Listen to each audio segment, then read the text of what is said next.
Good afternoon, everybody, and welcome. My name is Dan Gorodnick, and I have the privilege of chairing the City Planning Commission. Let me start off today with some good news, which most of you likely have heard by now.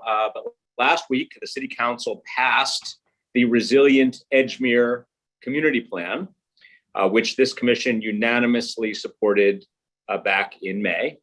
This is the first neighborhood plan to be adopted under the Adams administration. And I certainly am very happy with the result. The plan will bring more than 500 affordable homes, urgent coastal resiliency measures, and important neighborhood infrastructure to a community that was hard hit by Superstorm Sandy. So I'm really happy to see that plan approved. And I wanted to congratulate you all for your work and support of it and making it happen. I will also note that the last meeting served as Commissioner Bozorg's first time on the commission, and we were very, very happy to welcome her. But I also want to note we're going to be welcoming a few more new faces at our August 8th review session. They are Razmia Kermani-Fry and David Rich, David Gold, appointed by Mayor Adams, and Juan Camilo Osorio, appointed by Brooklyn Borough President Antonio Reynoso. I also want to let you know that two of our summer interns, Tina Zhang and Hanif Yazdi, who are working on Ryan Singer's team, they're going to be assisting us during today's meeting. So thank you, Tina and Hanif. So if this is your first time with us, today is a public review session for the commissioners of city planning, where the staff of the Department of City Planning briefs commissioners on applications that are about to begin the official land use process, known as ULURP, or we'll have a public hearing this Wednesday. We are also today, in an unusual circumstance, we'll have a very brief special public meeting to vote on the Hallett's North proposal. So after we get a brief update on Hallett's North, we will pivot to a special public meeting for that vote. Once we vote on that item, we will go back to our commission review session to prepare for projects that are coming for public hearing and votes this Wednesday. For the items up for a vote on Wednesday, we're also going to hear from the city planning department staff on their recommendations. What else is on the agenda for today? We're going to hear a modification to a previously approved large-scale development application at Domino Site D in Williamsburg that is set to bring about 550 new homes, 120 of them affordable, to the neighborhood.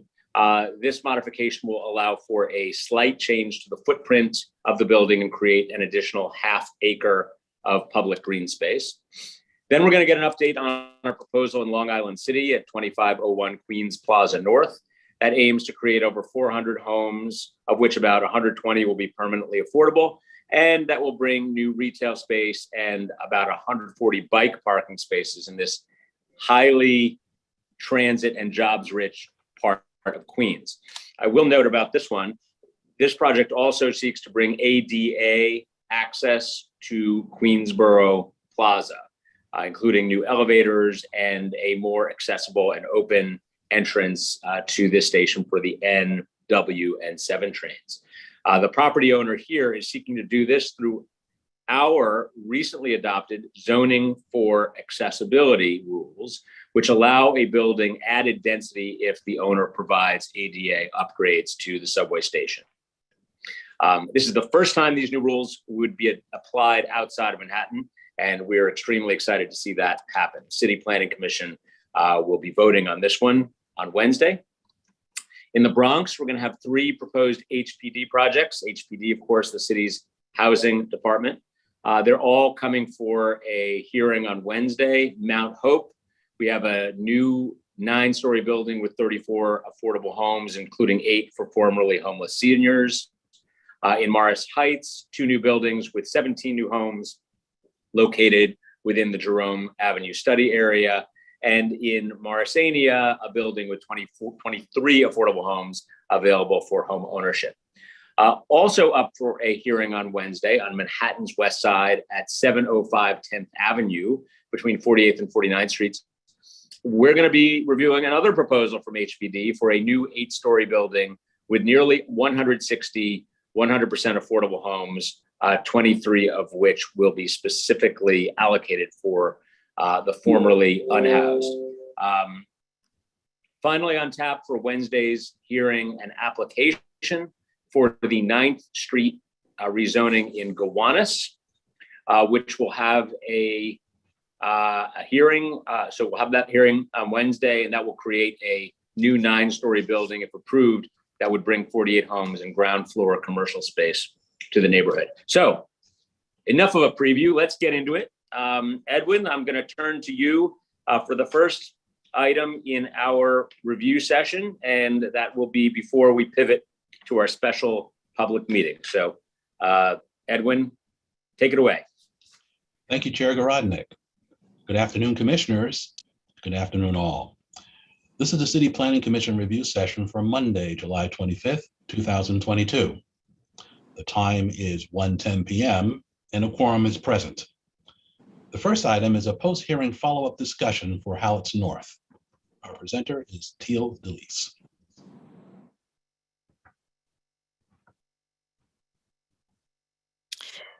Good afternoon, commissioners. Next slide, please. So starting off with a brief overview of the requested actions, this is a private application by Astoria Owners LLC for a series of land use actions to facilitate approximately 1 million square feet of development in Astoria. These actions include a zoning map amendment from M11 to R73C24, a zoning text amendment to map mandatory inclusionary housing area option 1, a waterfront special permit to waive regulations on height, setback, tower size, and maximum width of walls facing the shoreline, waterfront authorizations to modify requirements within the waterfront public access area, as well as a waterfront authorization for phased development of the waterfront public access area. As well, and another action is a city map amendment to demap the portion of 3rd Street between 26th Avenue and the East River. Next slide. The project area is outlined by the blue rectangle on this aerial image. The project is located with its northern shore. The project is located on the northern shore of Howlett's Peninsula, and it has shoreline along the East River. Astoria Cove is a large-scale development adopted in 2014 that would be located adjacent to the project area to the east when it gets built out. And I'll also note that the N&W trains can be accessed via the Astoria Station and the 30th Avenue Station, which are located approximately 1 mile east of the project area. Next slide, please. The render on the screen shows an aerial view from the East River of the proposed development facing southeast, though I'll note that this render is a draft that I've shown in previous post-hearing follow-ups that doesn't show the most recent modifications that I'll share in following slides. In the background of the render is the proposed Astoria Cove project that I had mentioned. In terms of programming, the proposed development would continue to have 3 towers connected by a base that would contain approximately 1,340 dwelling units, 335 of which would be permanently affordable per MIH option 1.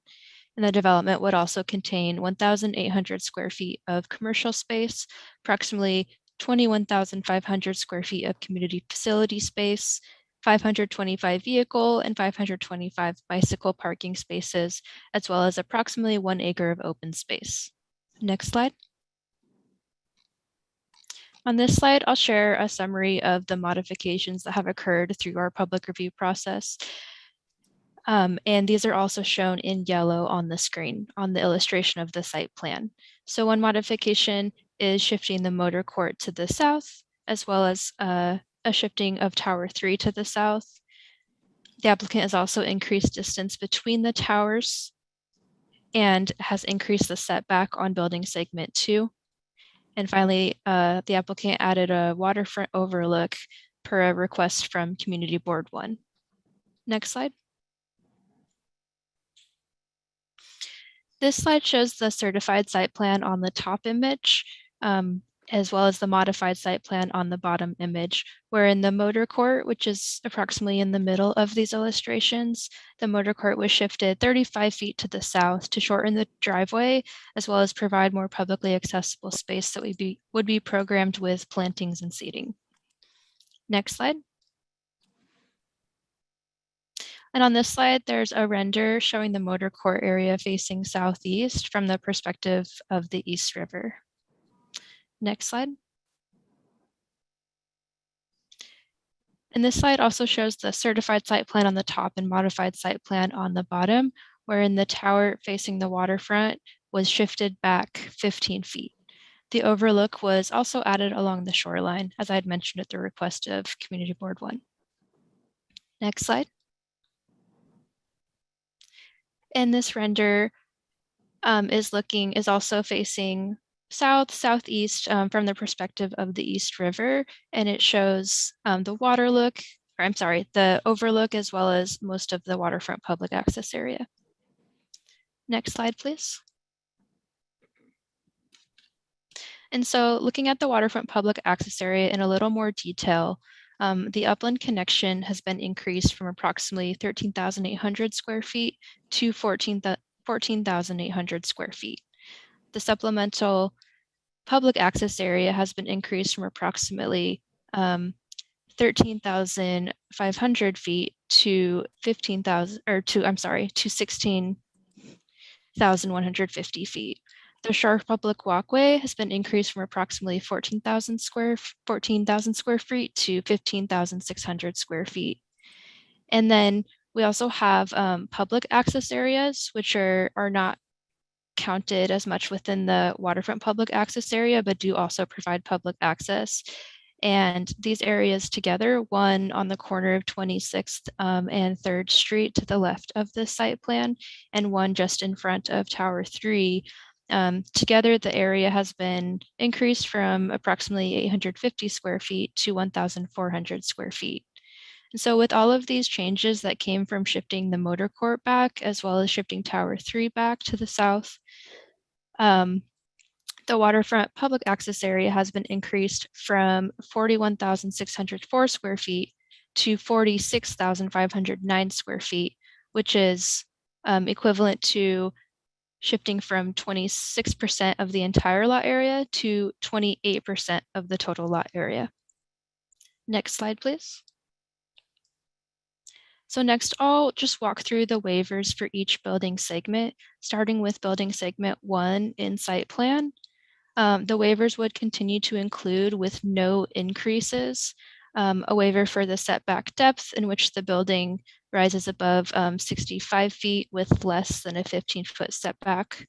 Also for a maximum tower height, which is above 185 feet, and also for a floor plate size above 8,100 square feet for residential uses. Next slide. On building segment 2, required waivers would continue to include, without any increases, the maximum tower height above 185 feet and the floor plate size above 8,100 square feet. One waiver that was eliminated is the setback above 65 feet, because that setback is now greater than 15 feet, and so that waiver is no longer needed. Next slide. And for building segment 3, required waivers would continue to include, without any increases to the waivers, again, a setback above 65 feet because the setback is less than 30 feet above the base, a maximum tower height above 185 feet, floor plate sizes are above 8,100 square feet for residential uses, and finally, the length of the wall facing the shoreline is proposed to be greater than 100 feet and requires waiver as well. Next slide, please.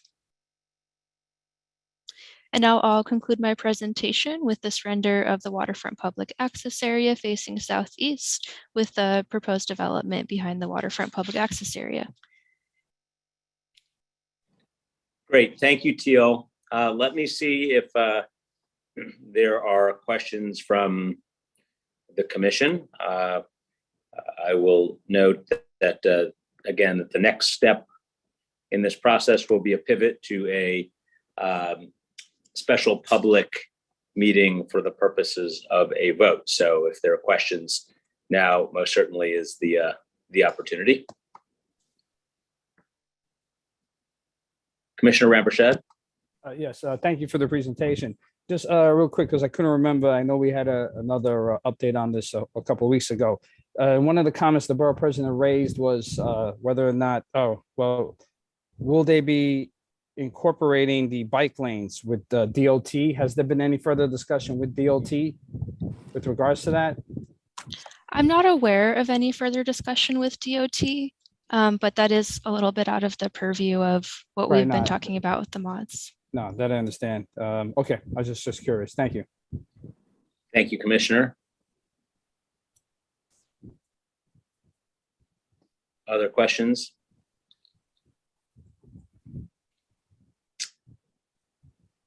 Okay, Teal. Well, thank you very much. Let me note before we pivot over to the special public meeting here. I want to offer my support for this proposal. This plan will, as you heard, create 1,340 homes, 335 of which are affordable, and an acre of public space that adds to the public waterfront access around Hallett's Point. And in addition to delivering a significant amount of housing to help address our obvious crisis here, the project creates really important waterfront open space and expands the access around this entire area. And I will note that the changes that Teal outlined today, they're actually going to expand the amount and enhance the quality of the waterfront open space and shape the pedestrian neighborhood experience with setbacks and increased light and air between the towers. And that certainly was an issue that I was concerned about and that I had raised in the public hearing on this item. The Department of City Planning recommends the proposal, and they have our team, Teal, and the rest of the team here have expressed to me that they were encouraged by the diligent work of the applicant to engage the community and to respond to the concerns that were raised by our staff and also by the commission at the hearing. This is an important project. It's a good project and represents a significant investment in New York City and deserves our support. So with that, what I'm going to do is I'm going to take a momentary break from our review session here and kick off this special public meeting of the same date, July 25th, 2022. And I will note that this public meeting is held remotely through the NYC Engage portal. I've already stated the date, and I'm going to turn to our calendar officer. I've done a bit of the work here. Madam Secretary, I'm going to ask you to go ahead and call the roll. I will now call the roll. Good afternoon. Chair Garodnick. I am here. Vice Chair Knuckles. Here. Commissioner Bozark. Here. Commissioner Burney. Here. Commissioner Cirillo. Here. Commissioner Duick. Commissioner Edie. Here. Commissioner Goodrich. Here. Commissioner Marin. Here. Commissioner Rampersad. Here. A quorum is present. The first item is the report section on page 4. Reports, Borough of Queens, calendar numbers 1 through 7, Hallett's North, CD1. Calendar number 1, C220196ZMQ. Calendar number 2, N220197ZRQ. Calendar number 3, C220198ZSQ. Calendar number 4, C220206MMQ. Calendar number 5, N220200ZAQ. Calendar number 6, N220353ZAQ. Calendar number 7, N220202ZAQ, in the matter of an application for a zoning map and zoning text amendments, city map amendment, and authorizations concerning Hallett's North. For favorable reports on calendar numbers 1, 2, and 4, favorable report as modified on calendar number 3, and adoption on calendar numbers 5, 6, and 7. Chair Garodnick. I vote aye. Vice Chair Knuckles. Yes. Commissioner Bozark. Aye. Commissioner Burney. Yes. Commissioner Cerullo, Yes. Commissioner Edie, Very pleased to vote yes. Commissioner Goodrich, So briefly, while I have found MIH to be problematic, I have voted on a number of projects, voted yes, including them, and this won't be one of them. And I just briefly want to explain why. I have a real problem with large scale development, housing development in rapidly gentrifying areas that where undoubtedly people who live there right now might not be able to afford it. And for example, in this case, we have 1,400 units, only 350 of them will be permanently affordable, which I don't think is that many. But then the other added caveat here is that out of those affordable units, the AMI is at 60%, which isn't the lowest that it could be. So we have Astoria, which already has many other projects that deal with, that may cause gentrification. And we have units that are coming in. The majority of them are not going to be affordable for the existing residents, and the ones that will be are at a higher percentage rate. I just also wanted to note, I know that there is some variations of thought about this, but I do believe that secondary displacement is real. I do believe that it, facilitates gentrification, and this is one of those projects where it can happen and it can be more harmful in the long run. So for those reasons, I'm voting no. Commissioner Mahdi, Yes. Commissioner Ramprashad. Yes. Favorable reports have been adopted on calendar numbers 1, 2, and 4. Favorable report as modified on calendar number 3 and calendar numbers 5, 6, and 7 have been adopted. Thank you very much, Madam Secretary. Is there any other business before the commission on this special public meeting of today, July 25? No, Chair Garodnick. Okay, then this special public meeting is adjourned. And calendar officer, Madam Secretary, if you wouldn't mind noting the time, we will adjourn and go back to our review session. The time is 1:26 p.m. Thank you. Wonderful. Thank you, Madam Secretary. And Edwin, I'm coming back to you. Let's move on in our agenda for the review session. I believe we are on to number 2, a non-ULURP referral. That's correct, Chair Garodnick. Our second item this afternoon, Commissioners, is a non-ULURP referral in Brooklyn Community District 1. Our presenter is Syed Ahmed. Good afternoon, Commissioners. I'm waiting for the presentation. Oh, okay.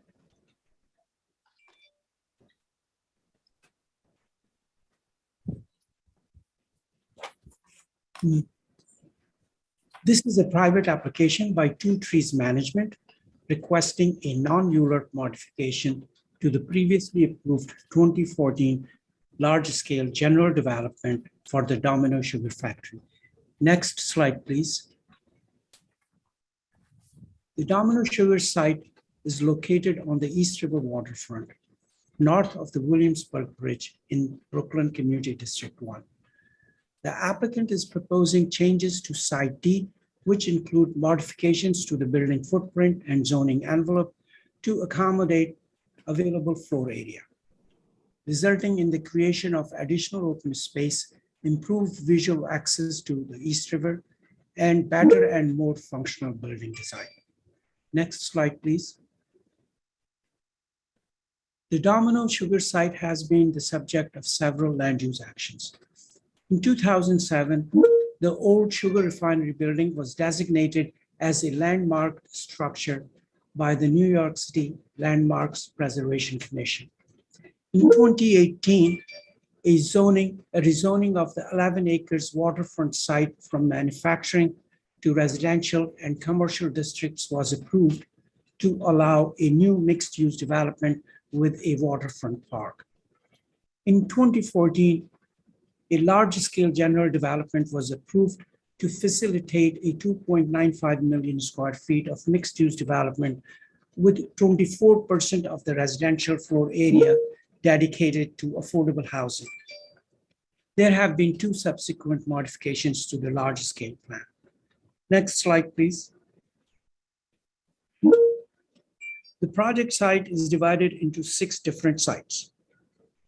Site A is developed with a new 42-story mixed-use building that contains approximately 134,000 square feet of office space, 12,000 square feet of retail, and 332 apartments, of which 89 are affordable. Site B is vacant and would be developed with a 51-story building that would have approximately 70,000 square feet of community facility space, 10,000 square feet of retail, and 1,026 apartments, of which approximately 360 units would be affordable. In addition, the Site B would have a 300-space parking garage. The landmark sugar refinery building in the middle of the site is being reused to provide approximately 295,000 square feet of office space, 19,000 square feet of retail, and 38,000 square feet for a health club. Domino Square site. It will be developed with a 0.74 acre public park. Site E, the upland parcel, was developed with a 16-story mixed-use building with 552 apartments, of which 104 are affordable. The building has approximately 20,000 square feet of retail and a 725-space parking garage. Site D is vacant and will be developed with 2 residential towers, providing approximately 10,000 square feet of retail and 555 apartments, of which 120 would be affordable. Finally, a 6-acre Domino Park along the East River waterfront was completed in 2019 and is open to public. Next slide, please. Site D, outlined in orange, is the subject of this application. The proposed modifications include changes to the building footprint and zoning envelope. The modifications also include a reduction in the width of private River Street. The reduction from 30 to 25 feet would result in a 5-foot expansion of the building D footprint. The proposed changes altogether will create a better and more functional building design, better visual access to the East River, and additional open space on the site of building D. Next slide, please. Building D, as approved in 2014, is on your left, and as modified is on your right. The applicant proposes to eliminate a 3-story sky bridge shown on the left. The elimination of the sky bridge will remove the need for a previously approved authorization that allowed a 5-foot permitted obstruction in a required visual corridor. The tower heights will remain the same, but under the current proposal, the 2 top floors of both towers will be set back from the facade. The other modifications include an increase in the podium height and extension of the building footprint and removal of a portion of the building. Next slide, please. The applicant proposes to increase the height of the podium from 45 to 65 feet. The 20-foot increment in the height of the podium will provide a more substantial base for the 2 39 and 52-story residential towers. Next slide, please. The proposed modifications to the zoning envelope will increase the width of the western 39-story tower by 5 foot, extending towards the East River or River Street. The 5-foot expansion of the building footprint will improve the floor plan efficiency of the residential tower. Similarly, the eastern tower, 52 stories in height, will expand its zoning envelope by 2 feet towards South 5th Street. This 2-foot increase in the building envelope will increase or will result in an increase in the maximum width of the wall facing the shoreline from 179 feet to 181 feet. Next slide, please. In addition, the applicant removed a 24-foot by 85-foot portion of building's southeast corner at Kent Avenue and South 5th Street, shown here outlined in yellow. The removal of the corner will create 1,300 square feet of publicly accessible open space that will allow for better visual access to the East River from Kent Avenue. Next slide, please. The applicant proposes to reduce the width of private River Street between South 3rd and South 5th Streets from 30 feet to 25 feet. River Street is a two-lane north to south one-way street with a striped no standing zone on its west side adjacent to Domino Park. The no standing zone was used by illegally parked or idling cars and created traffic nuisance. The no standing lane would be eliminated and will result in a 5-foot expansion of the Domino Square Park. This will increase the size of the park by 900 square feet. Otherwise, the design and features of Domino Square Park will remain unchanged. Next slide, please. Finally, the applicant proposes 2 changes to urban design guidelines affecting the tower tops of buildings A and D, which are codified in the large-scale drawings. These changes will allow for a modified design for building D and to reflect the built condition of building A. Next slide, please. In conclusion, the proposed modifications to 2014 large-scale general development would result in the creation of additional open space, better visual access to the East River, and more functional building design. That concludes my presentation, and I will be happy to take questions. Excellent. Thank you, Syed. Let me just pose a couple of quick questions, and then I will go to my colleagues here. You noted that the top of both buildings are now set back. Did the tower heights change overall in this proposal? No, They did not. they remain the same as they were approved in 2014. Okay. The podium would go up from 45 to 65, but the overall height stays the same. Is that right? Yes. Okay. And the overall square footage here between what was initially proposed versus what is being sought now, is there a difference? There is a reduction of 645 square feet. Originally, the buildings were approved for 640,945 square feet. The proposed building is 640,300 square feet. Okay. And any reduction in the number of units? No, I believe the number of units reflect the available floor area. Okay. All right. So same heights, less square footage, same number of units, more parkland. Yes. Okay, I got it. Better. Vice Chair Knuckles? Thank you, Chair. Syed, I am just curious, do these modifications come solely from the developer, or did they emanate from discussions between the developer and the community? Do you know the origins of these modifications? My understanding is that they come solely from the developer because they needed to make some slight minor changes while they were designing the building. Thank you. Thank you, Mr. Vice Chairman. Other questions or comments?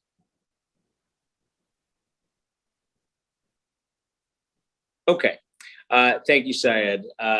Seeing no other questions or comments here, we're going to refer this one to the community board for 30 days, and we're going to move on to our next item, a non-ULURP number 3. And I am going to call Tina Zhang to introduce this item. Tina. Hi, good afternoon, commissioners. My name is Tina Zhang, and I'm an intern with LUR. Our third item is a non-ULURP post referral in Queens Community District 1 Our presenter is Scott Solomon. Excellent. Thank you, Tina. Thank you. Great. Good afternoon, commissioners.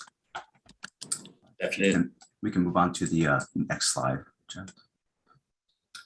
So Queens Plaza North New York LLC is requesting a zoning authorization to allow a 48,000 square foot floor area bonus in exchange for mass transit improvements, which would facilitate a 26-story mixed-use building consisting of approximately 417 homes and ground floor commercial space at 2501 Queens Plaza North in the Long Island City neighborhood in Queens Community District 1. 2021, the Zoning for Accessibility, or ZFA text amendment, co-sponsored by the MTA and DCP, was adopted. Developers are now required to coordinate with the MTA to set aside space where needed for accessibility infrastructure in high-density buildings adjacent to transit stations. This is done through the form of an easement requirement that is certified by the chair of the CPC. For today's application, the corresponding certification was completed on June 6, 2022. Additionally, ZFA also incentivizes private developers through a transit improvement program, improvement bonus program, through additional coordination with the MTA to plan station access improvements, for which the developer can utilize a zoning floor area bonus subject to a CPC authorization. This is the first transit bonus authorization from ZFA applicable outside of MTA, outside of Manhattan, to come before the CPC. Next slide, please. The development site is located in the Long Island City Central Business District, an area characterized by a variety of land uses, including low to high density residential, commercial, and mixed use buildings, and some light industrial and community facility uses. The development site is located in an M15R9 zoning district within the Queens Plaza subdistrict of the Special Long Island City Mixed Use District, which was established to support the continuing growth of mixed use neighborhoods for permitting moderate to high density commercial and residential uses in transit accessible areas. The maximum permitted FAR is 8 for all uses. The development site fronts Queens Plaza, a 250-foot wide roadway comprising Queens Plaza North and South, the Queensboro Bridge Greenway, and the vehicular approach to the Queensboro Bridge and an elevated subway. The development site is well served by public transit, including the Queensboro Plaza subway station, with access to the 7N and W lines located immediately across the street from the development site, the Queens Plaza subway station at the intersection of Northern Boulevard and Queens Boulevard, 800 feet to the east, and the Queens Bridge station approximately 1,200 feet to the northwest. Several bus routes also have stops at the development site. Next slide, please.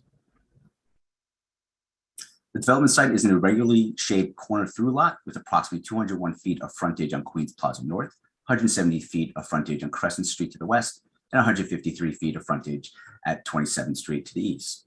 The site has a lot area of approximately 30,000 square feet, and is currently improved with a 2-story commercial building with rear surface parking.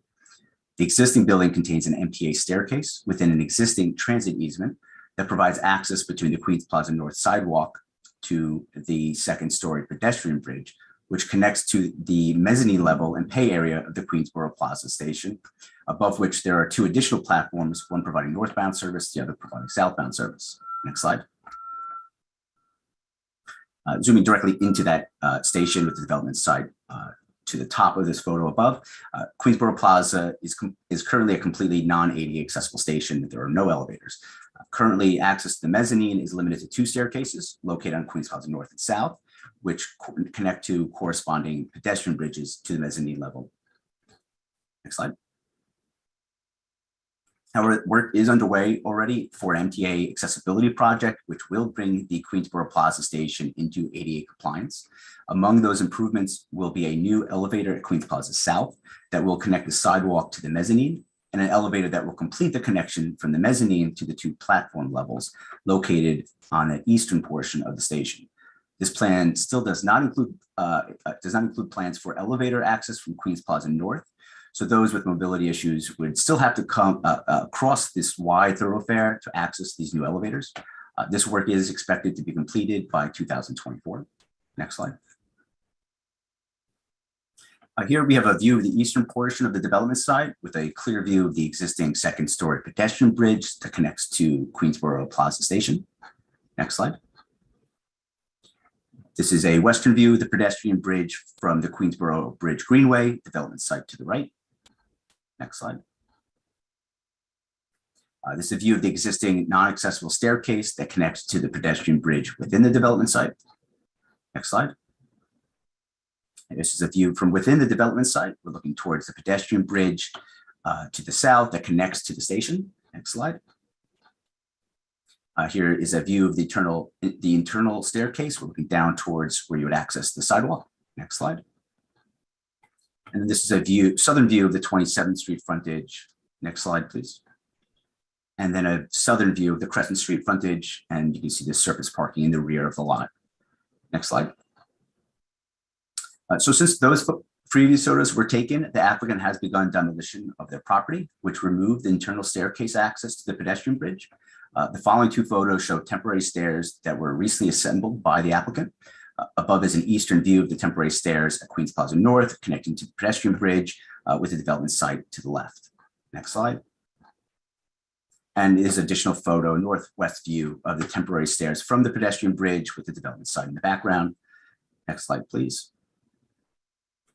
In terms of the proposed development, the requested authorization would facilitate a new 26-story mixed-use, predominantly residential building containing approximately 369,000 square feet, 359,000 square feet of residential floor area, or about 417 homes, and 7,400 square feet of ground floor commercial space. The building would rise to a height of 311 feet, which includes a 28-foot high bulkhead along Queens Plaza North and 125 feet along Crescent Street and 27th Street frontages. 0 parking spaces are provided. None are required in the special LIC mixed-use district. And there will be 144 bicycle parking spaces in an interior loading berth. The building would have a floor area ratio of 9.6, a 20% increase from the maximum 8.0 without transit improvements. This represents a floor area bonus of 48,696 square feet, which would be located on floors 20 through 26, although the building would still be complying with all height and setback requirements. Next slide, please. On April 6, 2022, the MTA issued a letter stating that the agency and the applicant had agreed on the station improvements that would, for the MTA, be necessary for the property owner to obtain a floor area bonus for the subject property. The letter also serves as the MTA's final letter of approval of the proposed station improvements, and it also notes that the property owner will be responsible for the perpetual maintenance and capital replacement of the station improvements. Then on April 21st, the executed agreement with the MTA was recorded against the property as publicly available on the city's online city register. The proposed significant accessibility improvements are contained within a proposed 43,884 cubic foot transit volume, which includes 2,588 square feet of transit area. This includes the replacement and widening of an existing 8-foot 8-inch staircase and pedestrian circulation space to 10 feet 1 inch, significantly increasing pedestrian capacity. The installation of a new elevator to provide ADA access from the street level to the subway station's mezzanine level, significantly improving the degree of ADA compliance, since even the MTA's current plans do not provide elevator access on the north side of Queens Plaza. The replacement of an existing sidewalk entrance to a larger internal circulation space is provided with an elevator lobby that improves wayfinding and enhances site security and serves as a new civic amenity. And finally, an elevator, machine, and electrical panel room. The pedestrian bridge itself is not on the development site and will continue to be the responsibility of the MTA. The accessibility improvements would be built by the developer, and again, they would be responsible for maintenance. Next slide. Following drawings are site plans. Above first is the street level site plan. Approximately half of the 43,000 square foot transit volume and half of the 2,588 square transit area is captured here. This includes the elevator lobby, which is accessed from Queens Plaza North.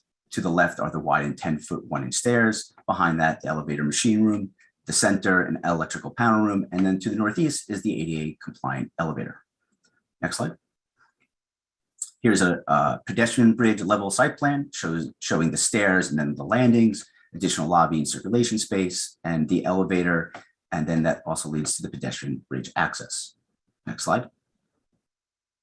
This is just a site plan for the cellar level showing the elevator pit. Next slide. This is the section facing east, elevator pit and lobby to the left, pedestrian bridge over Queens Plaza to the right. Next slide. Another section facing west showing stairs, electrical panel rooms, lobby circulation space. Next slide. section facing north. So we're looking straight in with stairs to the left, ground level entrance doors to the lobby, and elevator and pit to the right.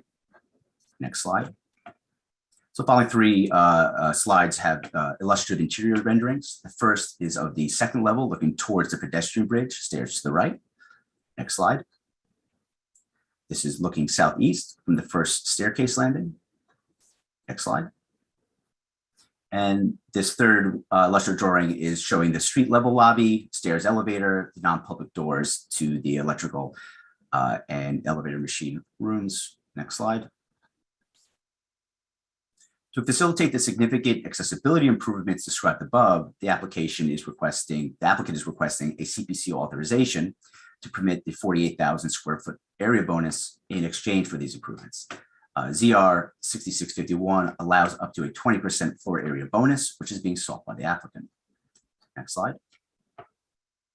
So the authorization is a discretionary action that grants additional floor area for providing transit improvements. Since the authorization applies to many stations with their own unique configurations and accessibility needs, the realm of improvements needed at these stations are not predetermined or standardized and are evaluated on a case-by-case basis. Rather than having a predetermined list of improvements and associated bonus floor area, improvements pursuant to this authorization are subject to commission findings. These findings ensure that the proposal would enhance access and/or capacity in the station in a significant way. And this often includes the provision of elevators, additional station entrances, mezzanine expansion, or platform upgrades, to list a few examples. That said, when determining how much floor area should be granted for transit improvement proposal, past projects provide some guidance. The Sedesco 57th Street authorization provides some precedent and was recently approved by the CPC. It included floor area bonuses that are in proportion with today's application. The list of improvements in East Midtown is another good reference point for evaluating good transit improvement proposals. And the project received 80,000 square feet in bonus floor area. Another application, 45 Broad Street, is a helpful reference because that project provided 2 elevators for a 70,000 square foot bonus, while this application, in addition to providing 1 elevator to the expanded, also provides an expanded staircase and new entrance. The evaluation for one specific area or station does not always translate neatly to improvements in other parts of the city. And that is a reason why this authorization includes the flexibility that is needed to address all different types of stations across the city. The bonus floor area is per the applicable text, not based on the cost of improvements, but based on the benefit it would be providing to the general public. Next slide. In order to grant the floor area bonus, CPC shall confirm that the application meets the findings, including that 1, the public benefit of the mass transit improvements merit the amount of the floor area bonus. 2, that the improvements constitute significant enhancements for those with physical disabilities or improved ingress-egress routes and improved capacity. And 3, that the improvements constitute significant enhancements to the station environment or its function. The applicant has addressed these findings and they are included in the Commission's briefing materials. Next slide. This non-ULURP authorization was referred to Queens Community Board 1, who voted unanimously to recommend approval of the application. Next slide. In conclusion, the applicant respectfully requests the CPC grant the zoning authorization because, per the applicant, the station improvements will greatly benefit the riding public. The Queensboro Plaza Station, located high above the street, has long restricted access to the most vulnerable commuters within Long Island City's CBD. These new improvements constitute, for the applicant, a significant public benefit and would be consistent in terms of magnitude and scope of other applications that have previously received a corresponding 20% increase in permitted floor area. DCP staff agrees with this assessment and therefore strongly recommends the Commission approve the application, the first ZFA application outside of Manhattan to come before the Commission. Thank you, and that concludes my presentation. Great, thank you very much, Scott. Okay, and just to review for the Commission, so the vote that we're going to be taking on Wednesday, it's a vote of an authorization under 6651 to afford that bonus in exchange for those public improvements with significant station improvements, as you say, and the documents say, commensurate with the degree to which they enhance customer access, determined by a transit agency to be usable by the public, et cetera. So those are the findings that we're looking at to make this authorization, and that's the vote that this commission is taking. Is that right? Correct. Okay. All right. Let me go to Vice Chair Knuckles, and then I will take everybody as I see it here. Thank you, Chair. Scott, do you know whether the residential units planned here are rentals or condominiums or home ownership? My understanding is that they are going to be rentals, and 30% of the units would be affordable pursuant to 421A. Thank you. Okay, Commissioner Bozarg. Hey, Scott. Thanks for the presentation. I was struck by the note about how people needing to use the elevator will still have to cross Queens Plaza South and North to get to the entrance on Queen Plaza North. I'm curious if you've kind of looked at what accessibility of crossing that looks like at those intersections, just from the experience of someone in a wheelchair. I'm fairly familiar with that area, and I know that crossing both those, Queens Plaza can be kind of treacherous to cross. So just kind of curious, I couldn't tell from one of the renderings what that might look like. Sure. So without this transit authorization, they would be limited to the south and the center line where the station is. This would add this elevator to the north. Okay. Yeah. Okay. But it is a rather treacherous route. It's a busy thoroughfare. There's portions of there with physical barriers, so you have to sort of go down long stretches before you can cross over. Okay. And then the other question I had was slightly more general, and it's too general, I think, to address necessarily in this review session. And I think I'm newer to ZFA. I think it's an amazing program, but just thinking a little bit about how, because there isn't like a set formula, and you use some of the past precedent, which I think is great and dynamic and allows for a lot of flexibility. How DCP thinks about kind of communicating those trade-offs in that evaluation to the public. I'm curious a little bit just to learn more about, and it doesn't have to be, it can't be now, I understand, and I've been trying to read more about it, but just this, how that trade-off, when there's not kind of a set formula of what the developer is providing versus what the public is getting, is kind of communicated in an understandable way, that it's a fair trade-off. Is Sure. Something I'm curious. I'm sure DCP has discussed it, but kind of curious to learn more about at some point. Yeah, you're right in that there isn't this sort of menu or schedule of a schedule that shows what one improvement equals to. So one big factor is we do look at precedent as a guide. So that's primarily where my perspective comes in, is what's similar in scope and magnitude to garner and benefit from this type of significant bonus floor area. So it's generally the list in not just types of improvements, but how great that benefit is. The greatest types of uses we defer to the MTA has always been elevator. So that's a primary factor in determining if it's a significant improvement. Expansion of or pedestrian access points, whether it's entrances, the stairs themselves, and maybe even lobby space. Currently you essentially are dropped off right into the sidewalk. So that's another significant improvement, is that you're in this sort of communal space where you can maybe wait out the rain before you're getting into the street, hopping into onto the subway. So it's primarily these lists of improvements, elevator being the primary one. Hi, Commissioner Bozarg. Zita Su-Chen here. Nice to see you. And thank you, Scott, for that description. I just wanted to add just a little bit more. That we do have a report, a study that we undertook to understand the value of subway improvement bonuses. So we're happy to share that with you. We shared this with the commission actually a few years ago at this point. So we'll share that with you. Just in short, we looked at the history, at the record of subway improvement bonuses throughout the city. We also, of course, as you know, developed a subway improvement bonus regime for the East Midtown rezoning, which has been very successful and has delivered many important transit improvements.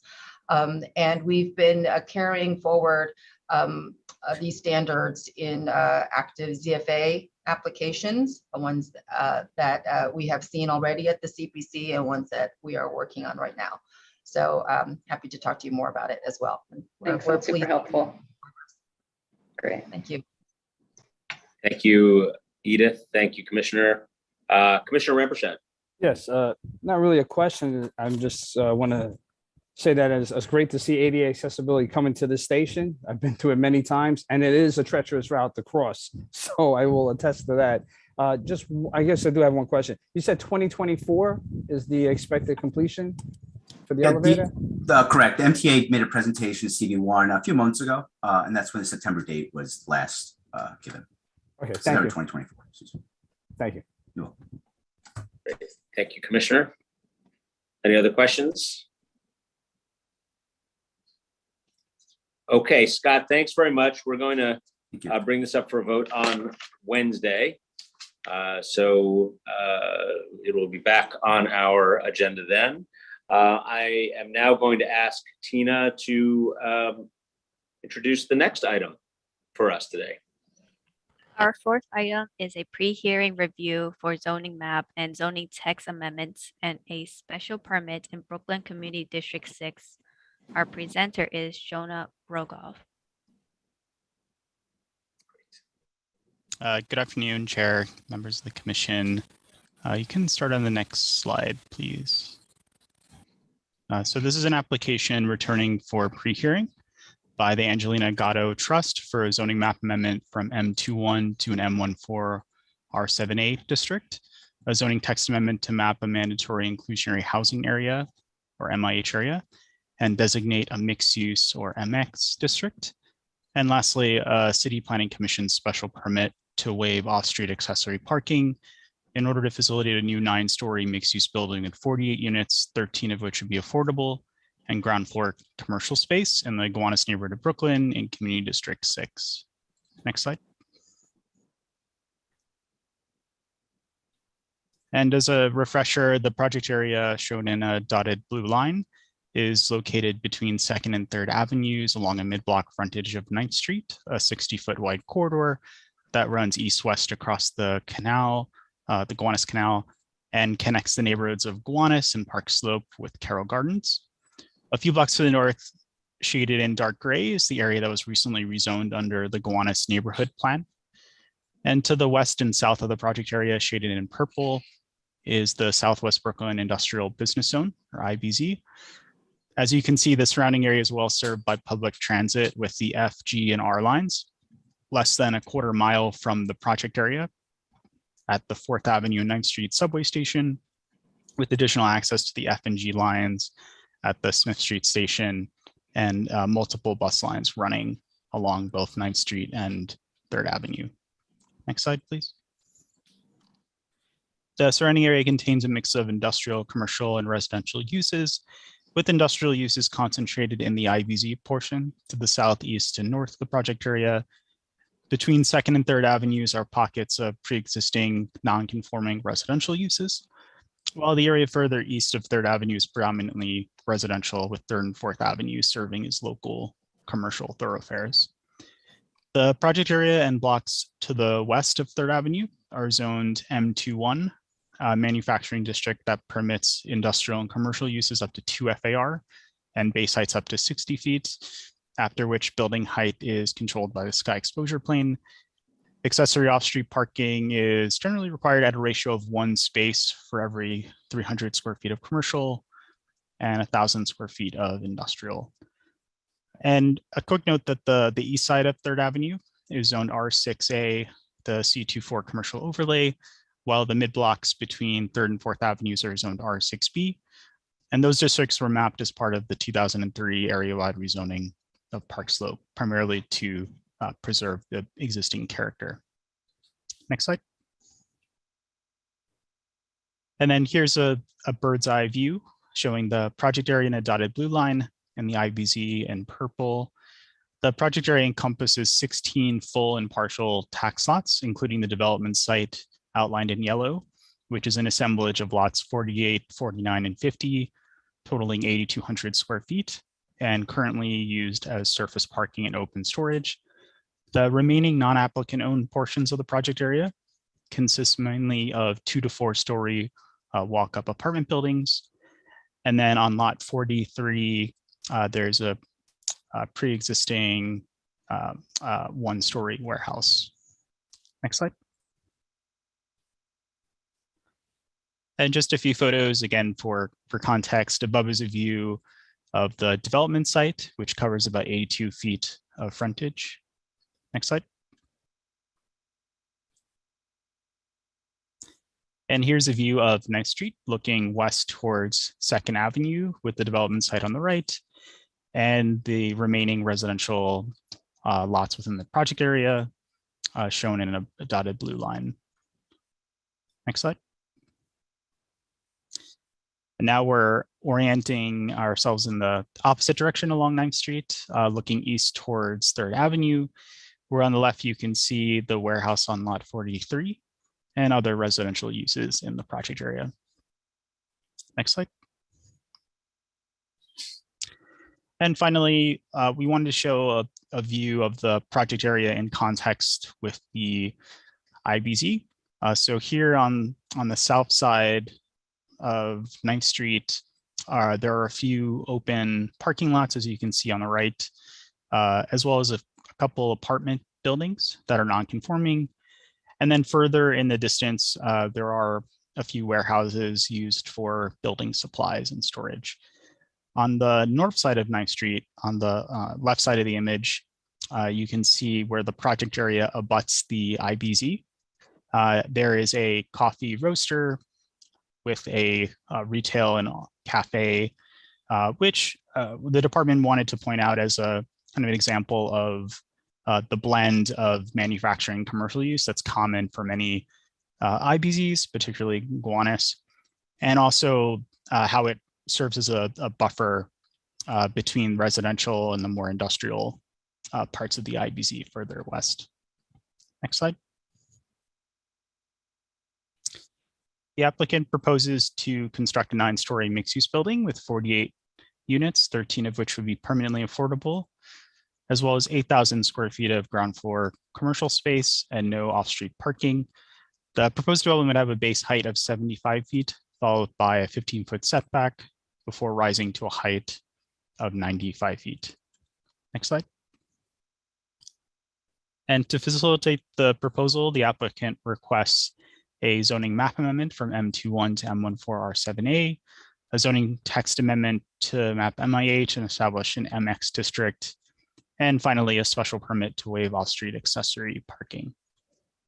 Next slide.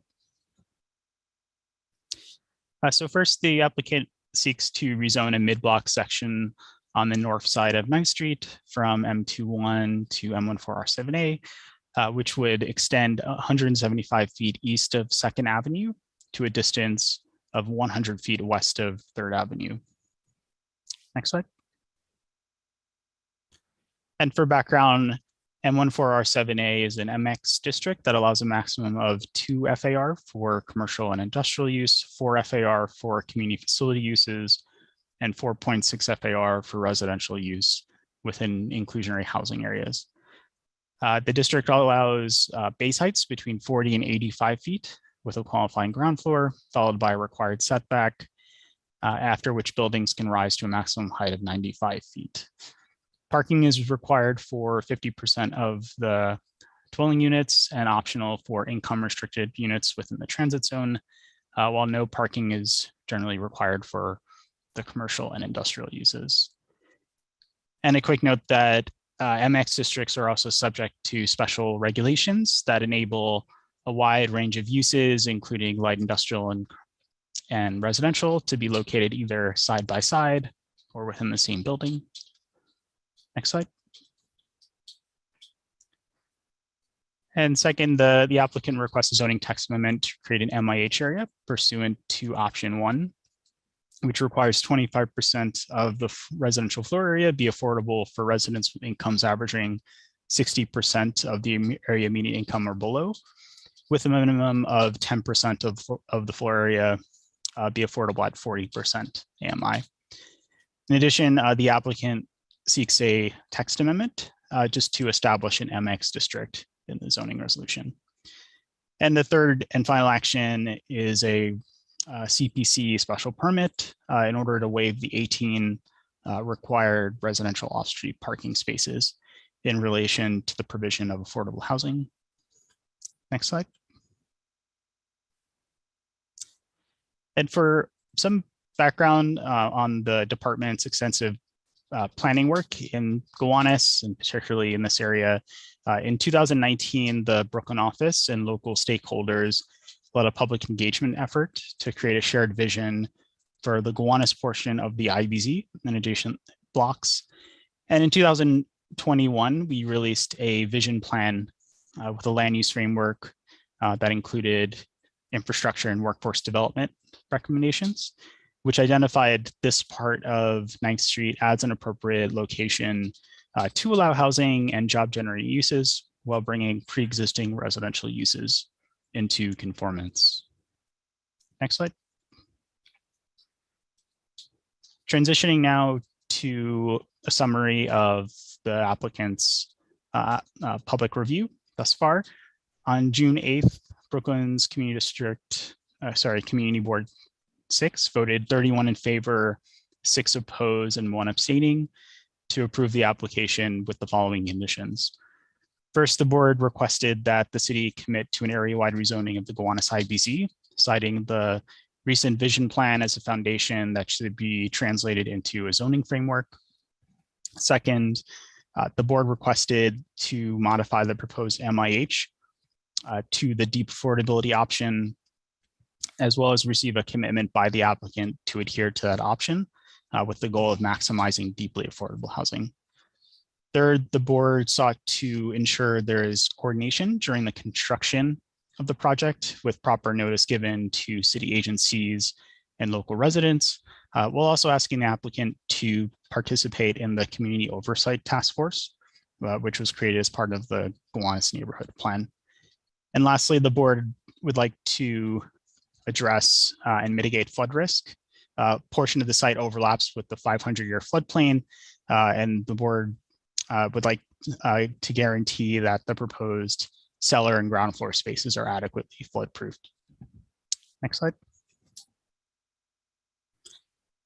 And now turning to the borough president's recommendation. He voted to recommend approval with conditions, which are classified first into proposed modifications to the application, and then a second section on specific requests directed at the applicant. So first, the borough president recommended to remove the 5 lots west of the applicant's property from the rezoning area or map an M14R6B district on that portion of the project area, then modify the 8 lots east of the applicant's property from M14R7A to M14R6B, and then require the proposed development to provide affordable housing pursuant to the MIH deep affordability option. And Jeff, do you mind going to the next slide for a moment? Thanks. So just help to visualize the borough president's recommendation. So in the area outlined in blue, he is requesting to either remove that entirely or rezone to an M14R6B. And in the area outlined in purple, to just modify that to an M14R6B. And if you could return to the previous slide. Thanks. And then turning to the second set of recommendations, the borough president asked to retain a nonprofit administering agent to conduct marketing for the affordable housing lottery, provide subsidized ground floor space for manufacturing tenants, such as uses listed as the Gowanus mix, which is a term the department created as part of the Gowanus Neighborhood Plan, which are essentially a group of arts, community facility, industrial uses. Third, to incorporate sustainability measures such as blue roofs and passive house design, to coordinate with city agencies to install rain gardens along 9th Street as part of the building's pavement plan. And then to retain Brooklyn-based contractors or suppliers with local employment opportunities. And lastly, although not a firm part of the Borough President's recommendation, they did add a further resolution echoing the community board to call upon the department to commit to a time frame for implementing the Gowanus IBZ vision plan. And before concluding, the department just wanted to respond to a question raised at certification regarding commercial loading. Currently, the applicant is evaluating different ground floor use options, which is subject to ongoing discussions with the council member and other stakeholders. As the proposal currently stands, the 8,000 square foot commercial space would just waive out of off-street loading. But due to the conditions of 9th Street as an active truck route, bicycle route, the applicant does seek to minimize the need for a curb cut that would possibly cause added congestion to the corridor, which is also a goal connected to the request for a special permit. And that concludes my presentation. Happy to take any questions. Thank you. Great. Thank you, Jonah. Really detailed as always, and excellent. Thank you. I just wanted to talk to you about the zoning designation as proposed and as proposed to be modified by the borough president. And I just wanted to see if you could make the case here for the R7A designation as opposed to R6A or R6B. And the reason I'm asking about those are because obviously there's R6A and R6B in the surrounding area just to the east, but also because the borough president has made that recommendation. Also, talk about why you believe the parcels to the west should be included as opposed to removed here, and let us just have that all together so that we can consider it. Sure. Thank you, Chair. So to answer your first question, the department believes that R7A is appropriate. It's a 60, even though the corridor is relatively narrow, 60 feet, it is similar to other east-west connections across the canal, like Union Street, which was also rezoned to R7A. It's also an important corridor that connects the neighborhoods. So we do expect it to be more active with pedestrians, bicyclists, and vehicles in the future. And we want to reinforce that neighborhood connector aspect to it. And then I would add too that this is a site that's also very transit accessible. So it's less than a quarter mile from both subway stations, and it's also relatively close to downtown Brooklyn, Lower Manhattan, and other CBDs. So I think it fits into a broader goal of supporting access to jobs and promoting housing opportunities where they're appropriate. And then lastly, I would say too that there's a subway viaduct just to the south of the site, which rises to about 80 to 100 feet. So although R7A may be taller than some of the surrounding buildings, it is somewhat in context when you consider some of the other buildings and the viaduct in the area. And then to your question about the boundary, we kind of looked really closely at this project area, and we consulted a bit with the applicant team during the process. We felt it was really important, one, to be outside of the IBZ because of the different conditions there. And we felt that it was important to have a sufficient amount of frontage that kind of covers a fair amount of 9th Street to really reinforce the rationale.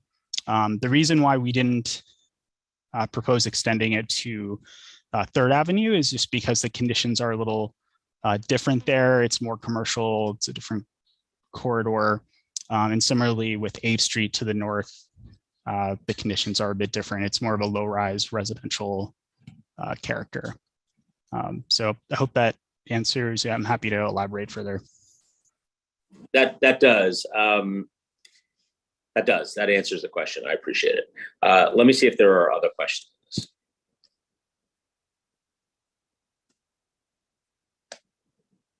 Yes, Commissioner Bozarg. What is DCP's thinking right now about the borough president's comments about the need for more affordability because of the parking waiver? I know it meets kind of the normal DCP parking waiver requirements, but it's also an MIH project where affordability is being provided for MIH benefits. So kind of, could you talk a little bit more about that? Absolutely. The interplay of those two? Thanks. It's a great question. So I think first the applicant is prepared to speak a bit more about why they're requesting a special permit, specific conditions. I think a part of it just relates to, given the amount of frontage for the development, if you were to incorporate a curb cut there and have additional space for turnarounds, it just would propose a lot of feasibility issues for the development. It would conflict not only with the commercial space, but also given that this is partially within a floodplain too, it adds more cost if you were to provide parking, whether it's within a cellar or on the ground floor. And so like that total cost, as we often review these special permits, it's kind of, it really eats into the ability to make the project feasible and therefore also provide affordable housing. And I think I could have the applicant speak to that a little bit more. Yep.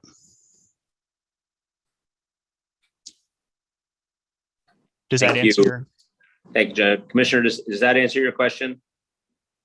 I think so. I think, yeah, I mean, I see how alone the parking waiver is sound, and it's, I'm always more in favor of less parking, more housing, but I also see kind of the rationale, at least from like a layperson's perspective of, if they're getting this waiver, how do we, what more is the public getting for those cost savings? And so I think explaining that more holistically would be helpful on Wednesday. Okay, thank you, Commissioner. Let me see if there are others. Okay, well, we are going to have that opportunity, Commissioner, and we will be able to pose these questions directly to the applicant on Wednesday, because we will take the 9th Street rezoning and we will move it over to our agenda for Wednesday's hearing. And I will go back. Thank you, Jonah, very much. Let me go back to Tina for the next item on our agenda for today. Our 5th item is a pre-hearing review for ULURP project and disposition approval and site acquisition in Bronx Community District 5. Our presenter is Camila Thomas. Good afternoon, commissioners. Can everyone hear me? Yes, we can hear you just fine. Thanks, Camila. Thank you. This project is 2017 Grand Concourse. Next slide, please. The New York City Housing Preservation and Development, HPD, 6 acquisition, designation of an urban development action area, and approval of an urban development action area project, as well as the disposition of city-owned land to facilitate a new 9-story residential building with 33 units of affordable housing, located at 2017 Grand Concourse in the Mount Hope neighborhood of the Bronx Community District 5. Next slide, please. Land uses in the project area include residential, commercial, public facilities, and institutional uses. The project area is mapped with an R8X, and it is located within the Special Grand Concourse District, a transit zone, and a fresh zone. Other districts in the surrounding area include R8, C4, D4, C4D, and C14 commercial overlays. The project area was located within the Jerome Avenue neighborhood study area and was identified to be developed as affordable housing. The project area is well served by public transportation as it is served by the BX1, 2, 36, 40, and 42 bus routes, as well as being 0.1 miles north of the Tremont Avenue BD train station and 0.3 miles east of the Burnside Avenue 4 train station.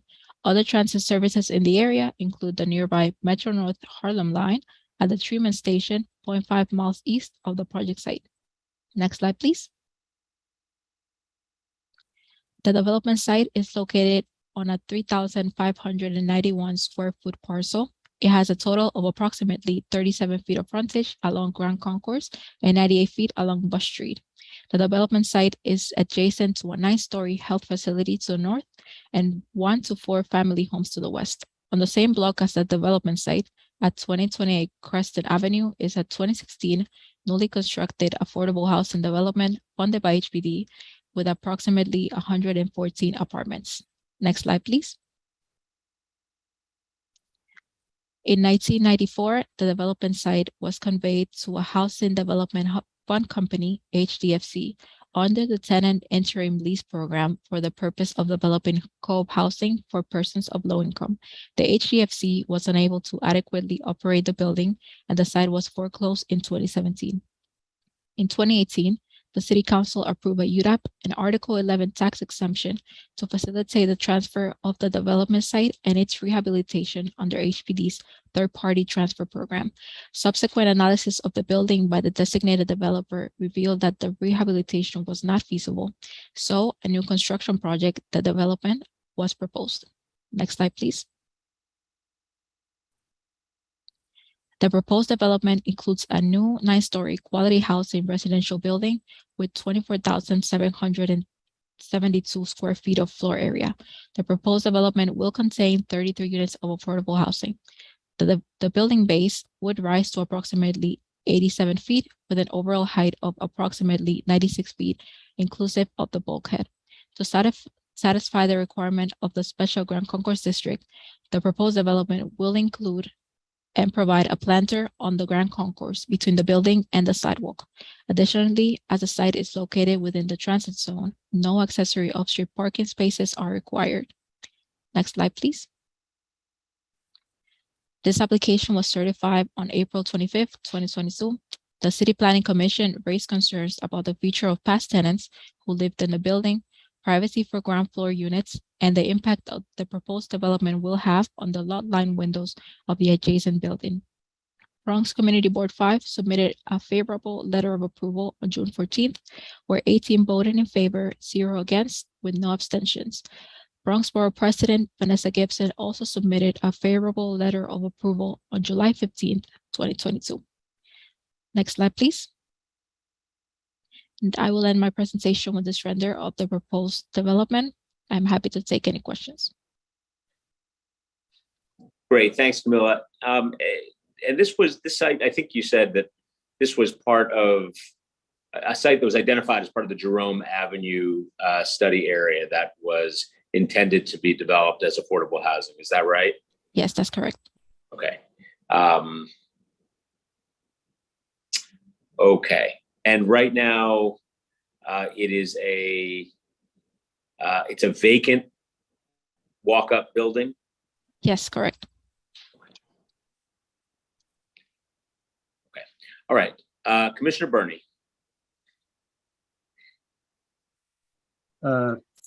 Thank you. Thanks, Camilla. I just had a question about the building footprint. I couldn't quite tell from the drawing, but it looks as though Bush Street is quite a narrow street, and it seemed that the building line of the building was projecting beyond the building line of the adjacent building on Bush Street. And I'm just wondering, how wide is the sidewalk on Bush Street, and are we really staying to the back of the sidewalk? And the other question I had was regarding the lot line windows. You mentioned briefly something about the lot line windows on the existing building, and I'm wondering what the implications are for those with this new building going up. As for your first question, I am unsure of the sidewalk width for Bush Street. But for the second question, what I understand is that those windows for the health facility next door will be illegal windows, so they will be blocked by the proposed development. And that's what I've been told by HPD, that those windows would basically be covered up. Okay, and they're aware of that, and they can deal with Yes. it. When they have to. Okay, thank you. So maybe on Wednesday we can get an answer to the sidewalk. Yes, question. definitely. Thank you very much. Thank you, Commissioner. Okay. I don't see any other questions here. And Camilla, thank you very much. I know when you came to us with this the first time was your first time presenting before the commission. You're now a seasoned veteran, obviously. Thank you. Thank you. Did a great job. We appreciate it. Okay, let's go on to the next item. Thank you, Camilla. And I am going to ask Hanif Yazdi, who is one of our summer interns in land use, to call the next item. Hanif. Good afternoon, commissioners. My name is Hanif Yazdi, and I'm an intern with LUR. Our sixth item is a pre-hearing review for UDAP project and disposition approval in Bronx Community District 5. Making his first presentation to the commission, our presenter, Elike Adai. Good afternoon, commissioners. Morris Heights new construction project was certified on April 25th and is scheduled for public hearing on July 27th. Next slide, please. The applicant is the New York City Department of Preservation and Development. They are requesting UDAP designation, project approval, and disposition of city-owned property to a developer to be selected by HPD. The actions would facilitate the construction of 2 new residential buildings at 30 West 182nd Street, Development Site 1, and the other at 1647 Popham Avenue, Development Site 2, in the Morris Heights section of Bronx Community District 5.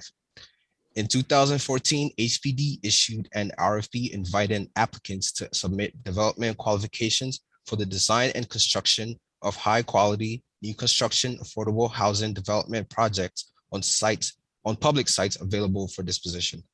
The goal was to promote neighborhood revitalization across the city through infill developments that would expand opportunities for affordable home ownership and create multifamily affordable rental units. Morris Heights and CP is for rental buildings. Next slide, please. Development Site 1 is located at 30 West 182nd Street. Outlined here in yellow, it is bounded by West 182nd Street on the north, Davidson Avenue on the east, Clinton Place on the south, and Grand Avenue on the west, located in an R7-1 zoning district. The immediate surrounding area contains 1 and 2 family residential, multifamily residential with elevator or walk-up, mixed commercial, residential, parking, and vacant lots.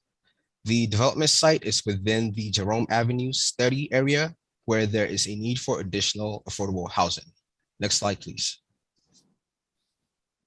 As shown in these photographs, the development site consists of a 2,500 square foot vacant and fenced lot. Next slide, please. The proposed 6-story residential building will contain 11 affordable dwelling units. The height of the building will be 61 feet. It will have a rear yard of approximately 300 square feet of passive recreation space for residents of the building. And of the 11 apartments, there will be 10 one-bedroom units and 1 two-bedroom unit. No parking will be provided. At the April 25th public hearing, Commissioner Burney noted the steep grade of the development site and inquired how the ground floor will be dealt with. HPD has since confirmed that the plan is to excavate a portion of the rear yard to create a patio at the cellar level. Next slide, please. Development Site 2 is located at 1647 Popham Avenue. It is outlined in yellow, is bounded by West 176th Street to the north, Popham Avenue to the east, West 175th Street to the south, and Undercliff Avenue to the west. The immediate surrounding area is primarily residential, consisting of 1 and 2 family attached and semi-detached homes, medium density 4 to 6-story walk-up buildings, and high-rise elevator buildings with pockets of commercial and parking. The area is zone R7-1. Next slide, please. As shown in these photographs, the 5,000 square foot development site is currently vacant and fenced. Next slide, please. The proposed 6-story building will contain approximately 17 affordable dwelling units. The height of the building will be 59 feet and the rear yard will contain 573 square feet of passive recreation space. No parking will be provided. At certification, the commission asked about what building materials will be used for the exterior. According to the developer, the building would have a brick and hardy board plank siding. Next slide, please. CB5 unanimously approved the application by a vote of 18 for, 0 against, and 0 abstaining on June 14th.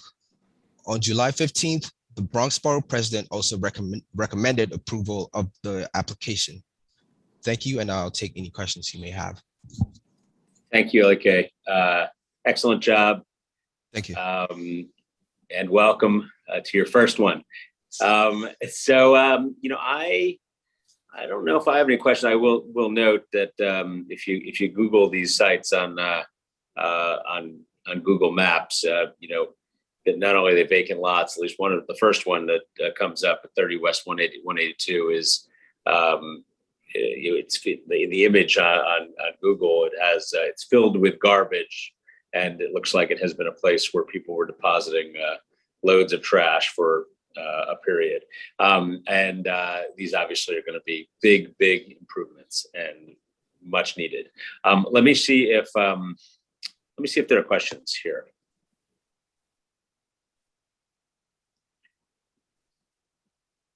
All right, LK, we will expect to hear from HPD on Wednesday. They will come in and make their presentation for this project. Is that right? Yes, that is correct. Excellent. Well, then we will thank you again and great job. And we will refer this one over to our public hearing on Wednesday, the 27th. Thank you. And I'm going to ask Hanif to call our next item. Our 7th item is a pre-hearing review for UDAP project and disposition approval in Bronx Community District 3. Making his second presentation to the commission, our presenter, Elike Adai. Wait a second. I know you. All right, Elike, let's go. Welcome back. Thank you. Good afternoon, commissioners. Morrisania Open Door was certified on April 25th and is scheduled for public hearing on July 27th. Next slide, please. The applicant is the New York City Department of Housing Preservation and Development. They are seeking UDAP designation, project approval, and disposition of city-owned property to a developer to be selected by HPD. The actions would facilitate the construction of a new residential building at 1312 to 1314 Chisholm Street in the Morrisania section of Bronx Community District 3. In 2014, HPD issued an RFP inviting applicants to submit development qualifications for the design and construction of high-quality, new construction, affordable housing development projects on sites available for disposition. The goal was to promote neighborhood revitalization across the city through infill developments that would expand opportunities for affordable home ownership and create multifamily affordable rental buildings. Next slide, please.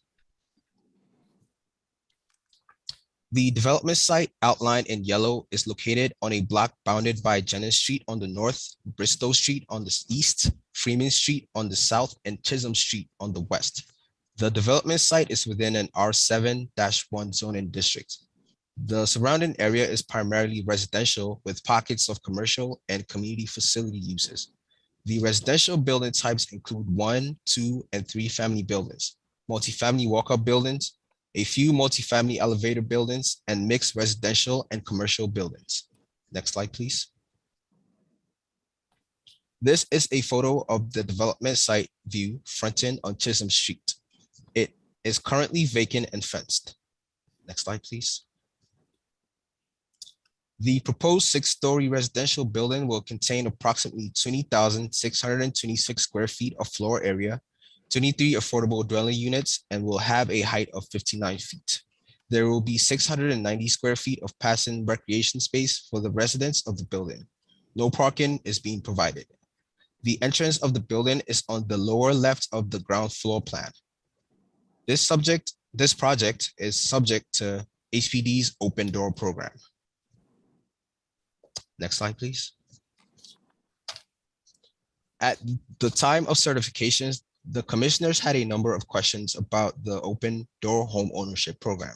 HPD has provided the following answers. Qualified buyers must have a down payment of 5% from their own funds to proceed with a purchase.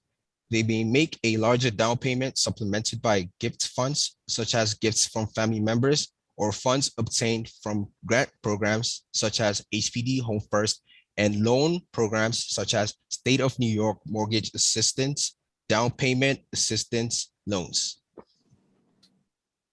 But the down payment must always include 5% from the buyer's personal funds. There is a 10% marketing ban on the purchase price of the units, so a unit underwritten at 80% AMI would be available for households earning up to 90% AMI. There is a 2% annual return on the homeowner's investment, which compounds annually. It is in place to match the length of the Article 11 tax abatement. Therefore, after 10 years, the owner or seller would be allowed a 20% increase in value. There will be a supers unit in the building, and the super will provide daily maintenance. A property manager will be proposed before closing, but a contract does not need to be signed before the closing. There will not be a cap on maintenance costs. These costs will be adjusted as necessary. HPD notes that the maintenance costs are adjusted according to an increase in the needs for maintenance and upgrade services. But since these will be new units, there should not be immediate increases. Regarding the commissioner's questions about whether this property will be eligible for a community land trust, CLT, HPD supports community land trusts as one of the tools to support affordable housing. In this case, the developer was chosen through a competitive process, and the developer chose not to use a CLT, but based on their past experience with affordable housing and what they know how to do best, they are using other tools to achieve affordable housing opportunities. Next slide, please. CB3 voted in favor of the application with 21 in favor, 3 against, and 2 abstaining on June 14th. The Bronx Borough President also recommended approval of the application on July 15th. Thank you, and I'll take any questions you may have. Excellent. Thank you again, Elike. Okay, so on the open door rules, it's got to be first-time home buyers. They've got to come up with 5% as a down payment, 2% appreciation per year. It needs to be your primary residence. And if you're going to sell it, you need to sell it to somebody who income qualifies. All right? Yes, that is correct. All right. Okay, I got it. Okay, let's see if we have questions. Commissioner Marin. Thank you, Chair Garodnick. Elika, I just have one question for you. By the way, congratulations. It's nice to see you as one of the planners. So thank you for that. And thank you for the presentation. I just have one question. Do you know if HPD has approved the revised open door term sheet, or is this the old, and you may not have the answer, or is this the old open door term sheet? And the reason why I ask is there are several nuances that you mentioned that were not in the old term sheet. So I'm just trying to figure out which term sheet they're going by. Okay, I'm not sure about that, but I'll certainly forward it to HPD to answer on Wednesday's hearing. And how many units did you say were here? Just curious. This has, one second, please. This has 23 units in all. Thank you, Elika. Great. Thank you, Commissioner. Commissioner Bozarg. Hi, and yes, congrats, Elika, on your first presentations. It was great. I couldn't tell in the material, and I from what you said, has HPD already selected a sponsor to build this, or it's to be selected? I thought it said to be selected, but then I heard you mention in the CLT context that there is a developer sponsor. And I didn't see it in the material. I was just curious. Okay. A sponsor has been selected. Oh, there is. Okay. I think it's Sandra Erickson Development. I think is the developer. who was selected through the RFP process. Okay. Okay, great. Thank you. Thank you, Commissioner. Let's see, other questions, comments?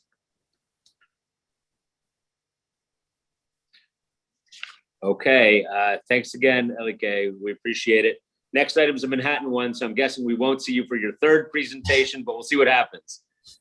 Congrats again. All right, let's go back to Hanif for item number 8 on today's agenda.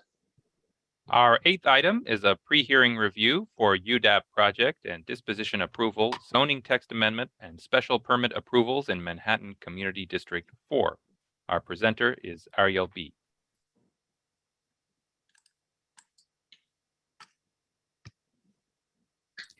Hello, can you hear me? We can, Ariel. Hi, good afternoon, commissioners. This is Rialto West coming back for pre-hearing review. This is an application by the Department of Housing Preservation and Development, HPD, to facilitate an 100% affordable residential development at 705 10th Avenue in the Clinton or House Kitchen neighborhood of Manhattan Community District 4. Next slide. The actions being sought include a UDAP approval with the disposition, a zoning text amendment, and 2 zoning special permits. I'll discuss the recommendations in greater detail later, but at a high level, the committee board voted to disapprove the application with conditions, and the borough president recommended to approve with conditions. Next slide. The development site is located on a block bounded by 10th and 11th Avenue between West 48th and West 49th Street. It is a city-owned zoning lot in the special Clinton district, and it has an area of approximately 47,000 square feet. The site is in an R8 residential zoning district, and a portion of it has a C25 commercial overlay. The western portion of the site is occupied by an Amtrak railroad cut. Under the proposed development scheme, the railroad cut will be completely covered by a permanent platform. Next slide. This is a view of the development site from West 49th Street and 10th Avenue, looking southwest. Next slide. This is a view from 10th Avenue looking north. The development site can be seen on the left side of the photo. Next slide. And this is a view from West 49th Street looking west. The site can be seen on the left side of the photo. Next slide. Zooming out from the development site itself, the surrounding area is mixed use with residential and community facility uses on the side streets and mixed-use residential buildings with ground floor commercial uses on the avenues. The building heights range from 4-story walk-ups to 15-story elevator buildings. There are several schools and supportive living services within a few blocks. In terms of open space, House Kitchen Park and Clinton Community Garden are both within half a block from the development site. The area is well served by public transit. There are numerous subway stations within half a mile of the site. Most of the area surrounding the development site is within an R8 residential zoning district with C15 and C25 commercial overlays mapped along 10th and 9th Avenues. As I previously noted, the entire development site is in the special Clinton district, which extends west of 8th Avenue between West 41st Street and West 59th Street. The site is split between the preservation area subdistrict and the western sub-area. Both areas are subject to the same FAR, height, and setback regulations, which I'll go into greater detail when I discuss the proposed actions. Next slide. The proposed development consists of a new 8-story mixed-use building and a publicly accessible open space on a shared zoning lot. The building would have 157 affordable rental units, with 134 units at 50% to 130% AMI, and 23 units for the formerly unhoused. There will be approximately 125,000 square feet of residential floor area and around 6,000 square feet of ground floor community facility space. There would also be a gym and a laundry facility on the ground floor and a publicly accessible Parks Department comfort station fronting the adjacent open space. The rear of the building would also have an approximately 2,700 square foot landscape inner courtyard for the residents. Next slide.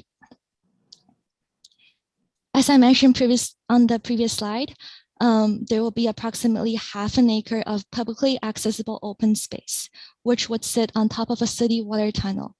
The open space would remain under the jurisdiction of the Department of Environmental Protection, DEP, and will be maintained and managed by the Parks Department. Next slide. Now I'm going to go through the proposed actions. The first action requested by HPD is a UDAP approval of the development site. In 2009, HPD obtained UDAP approval and disposition authority for the future housing portion of the site. This newly proposed UDAP seeks to cover the entire lot to facilitate the construction of the publicly accessible open space in addition to the proposed building. As part of this new set of approvals, HPD is also seeking the disposition of city-owned property with two components. First, to allow the transfer of approximately 35,000 square feet of development rights from the open space area to the housing site. And second, to restrict construction on the open space area within 30 feet of the facade of the building to provide light and air. Next slide. The second proposed action is an amendment to the Special Clinton District text. This text amendment consolidates the existing height and setback waiver into a single section in the zoning resolution and allows modifications to lot coverage, yard, and open area regulations. This amendment was tailored to apply to two sites that are part of the Western Rail Yard rezoning, the DEP site of this presentation and the MTA site. As the Commission may recall, this text amendment is identical to the amendment proposed in the application for the thereto, which is a proposed development for the MTA site that's subject to a separate application, which the CPC voted to approve on June 8th. The application for the thereto is currently reviewed by the City Council, and this proposed text amendment will be subject to modifications by the City Council. Next slide. The third action is a special permit pursuant to the new text amendment that I discussed on the previous slide. It has two components, a height and setback waiver and a rear yard waiver. On your right is a rendering highlighting the height and setback waiver areas. The proposed building, which is slated to be 77 feet tall, exceeds the maximum permitted height. The building would also have 1 foot setbacks as design articulations above the 6th floor along West 48th and West 49th streets. Since the building is below 99 feet tall, it meets the condition for the granting of the height and setback waiver. The Commission should determine whether the distribution of bulk permits adequate access to light and air. Next slide. The second part of the special permit is the rear yard waiver. HPD contends that compliance with the rear yard requirement is infeasible due to the presence of the existing city water tunnel and the future open space, which would sit on top of the tunnel. The proposed building's bulk must be concentrated on the western portion of the site, where a rear yard or its equivalent would be required. As shown on the drawing, the publicly accessible open space and the inner courtyard will be able to provide the building with light and air. Next slide. Lastly, the applicant requests a special permit for the portion of the railroad cut that will be completely covered by a permanent platform to be included in the lot area of the development site. The proposed building would partially sit on top of this platform. The applicant has been working with Amtrak, the current user of the railroad right-of-way, who has reviewed the schematic designs of the site and has no objections to the concept. Next slide. On June 1st, Community Board 4 voted 38 in favor, 3 opposed, and 5 abstaining to adopt a disapproval with conditions for the overall application. Next slide. Here's a list of the Community Board's requested changes. The Community Board requested to replace a special permit to modify non-FAR bulk regulations with text amendment to exempt the DEP and MTA sites from bulk requirements as of right.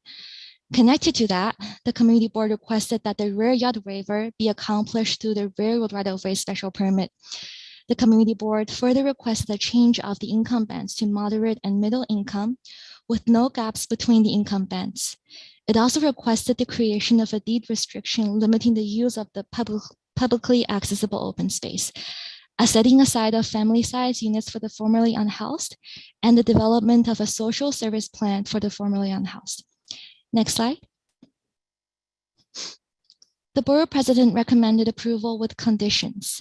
He requested the applicant to work with DCP and the Community Board to modify the proposed text amendment to eliminate the need for a special permit provision for the preservation area.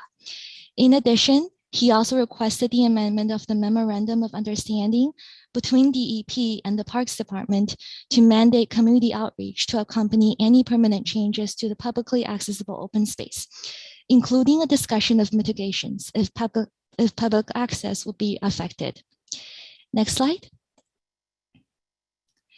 To summarize, HPD is seeking to facilitate the development of an 8-story, 100% affordable housing building containing 157 units at around 6,000 square feet of ground floor community facility space. There would also be a publicly accessible open space next to the building. The proposed actions include a UDAP approval with a disposition, a text amendment, and 2 special permits. And with that, I'm happy to take any questions. Great, thanks, Ariel. Just a couple from me. So the UDAP authority for a portion of this site existed going back to 2009, is that right? Yes, that's right. Do we know why it didn't include the entire lot at that time? I am not sure, but I believe that HPD can speak to this on Wednesday. Okay. And on the special permit with the rear yard waiver. Mm-hmm. So the rule is you need a 30-foot rear yard if you're more than 100 feet from the street. Yes, that's right. Here, they're more than 100 feet from the street, but don't have room for the rear yard because the building is tucked to the western side of the lot. The building right? has to be concentrated on the western portion of the lot. That's right. And the reason the building has to be concentrated on the western portion of the lot is because otherwise it would be on top of the water tunnel? Yes, that's right. Okay. And that all makes sense. It just adds, shows you the complexity of New York City, though. So you got to put the building on top of the train track so that avoids being on top of the water tunnel, and therefore needs a waiver of the rear yard requirements. Okay, I got it. Thank you. Let me see who else has any questions here. All right, Commissioner Burney. Thank you, Ariel. I'm curious about the financing of this project, because we often see from HPD, we're lucky if we get 25% affordability, and all of a sudden, wow, we only got 100%. So I'm curious to know how the financing works to make that possible. And the second question I have is on the open space. I noticed there's been quite a lot of back and forth over the years between HPD development team and the community board about the design of the open space, materials, about fencing. Will this open space go before the Public Design Commission for review before it's finalized? And my second question would be, will the jurisdiction truly be in the hands of the Parks Department in terms of maintenance, in terms of parks rules, in terms of programming, or to what extent does DEP have some involvement or veto authority over what parks do there? I think for your first question, I believe that HPD can speak to that on Wednesday during the public hearing. For your second question, as of March, when this project was being certified, this project, the open space has already been approved by the Public Design Commission, reviewed and approved by the Public Design Commission. And for your third question, I believe that Parks Department will be responsible for the maintenance and operations of the open space, but I'm not exactly sure about the extent to which the DEP will be involved. And I believe that this is also a question that HPD can speak to on Wednesday. Okay, thank you. And just to add a little bit of color to the first question about affordability. This is on, this is a city-owned site. And so, HPD can speak about the specifics of the program and the finance, but we do see across the city, higher ability to provide 100% affordable on these city-owned sites. And we've seen a few just recently in Manhattan. So while we often see private applications that are following the MIH affordability, this is a city project and on a city-owned site. Mm-hmm. So if it's a city-owned site on city-owned land, generally 100% affordability is within reach. I mean, I understand it's 130% AMI, so you might question the definition of affordability, but it seems that that's a possible pro forma if you have a city-owned land.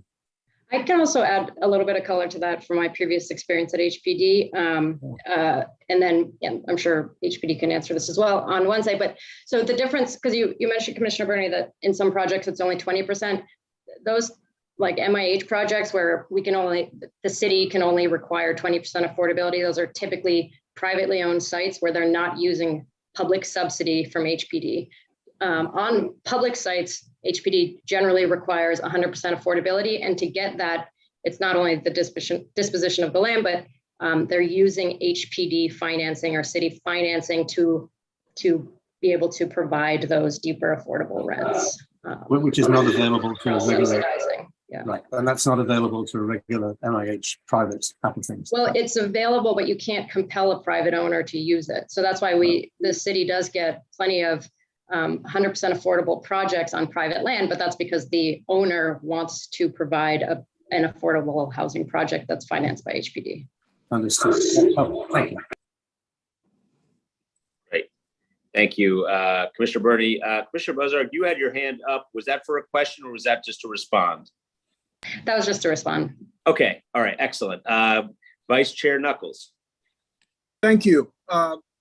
Ariel, I'm wondering, do you have any insight into the community board's comment around a deed restriction regarding open space? I was trying to find it in the write-up, but I couldn't. So do you have any insight around that?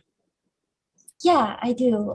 So the community board proposed a deed restriction in order to first preserve the open space as a permanent DEP-owned and Parks Department-operated publicly accessible open space. And second, to restrict the size of DEP service structures that can be erected on the open space. I see. That's what the deed restriction is about. Yeah. Thank you very much. Thank you, Mr. Vice Chairman. Let's see. Okay, great. Thanks, Ariel. Thanks, Annie. I think that's all the questions that we have on this item. So we're going to move 705 10th Avenue over to our public hearing list for Wednesday. And now I'm going to go back to Edwin. And Edwin, I'm going to turn to you for Wednesday's votes. Yes, we have, thank you, Chair Garodnick. We have 4 items on Staten Island. The first is an authorization for 58th Cromwell Circle, located in the Toad Hill section of Community District 2. A certification for 43 Dole Street, located in Annandale section of Community District 3. Another certification for property located at 25 Searle Avenue, located in the Eltingville section of Community District 3. And our 4th item on Staten Island, a certification at 394 Stafford Avenue, located in the Huguenot section of Community District 3. And those are the items for vote for adoption on Wednesday, July 27th. Okay. And excellent. And those are all, and the department recommends yes votes on all of those items. Yes, Chair Garodnick. Okay, got it. Do we have any post-hearing follow-ups? We have two housekeeping items here regarding the Bruckner Sites rezoning. The Bronx office will bring this back to the commission at the next review session on August 8th. The Bronx office is waiting for additional materials from the applicant. That'll put a little bit more meat on the bone for the discussion. So that discussion will be held at the next review session. Regarding 2080 McDonald Avenue, the Brooklyn office has informed us that there are no pending issues at this time, and they are working on the draft CPC report. So there'll be no discussion today for 2080 McDonald Avenue. Great, thank you, Edwin. Is there anything else on our agenda for today's review session? No, Chair Garodnick, we're done for today.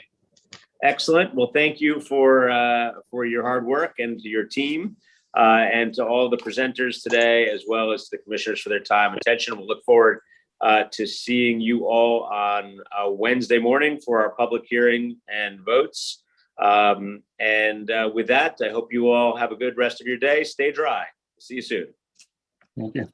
Take care. Bye-bye. Bye.